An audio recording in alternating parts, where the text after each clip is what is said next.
So hackers are targeting commercial logistics fleet vehicles for multiple different reasons, and it really depends on who the attacker is as to what their motive is. So the first one that we'll talk about, one malicious actor, is organized crime.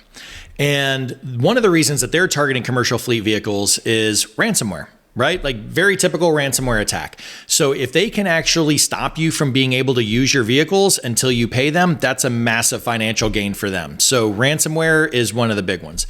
The next one is data theft. So in the past, before trucks became very, high technology type devices, how they would figure out what truck to interdict is they would have to pay people off inside of ports.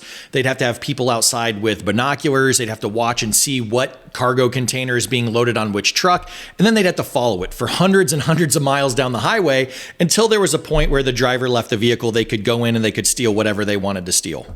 Now, with all this massive amounts of technology in the vehicle, when they gain access, they can get load manifests, they can get routing, they can get navigation, they can get GPS location. So now they don't have to do all that. They know which truck they want to target, they know where it's going, and they know about what time it's going to be there. So then they can just go interdict it. I mean, it's just simplifying operations for them and returning like a higher ROI for their crime.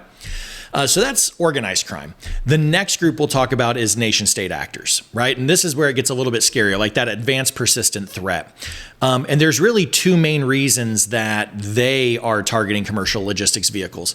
The first one is espionage. Right? So if they can gain access to these vehicles, they can learn a lot about our supply chain. They can know how we're moving goods. They can create all kinds of intelligence around our supply chain. And that helps them, better steal that technology or use that for their gain.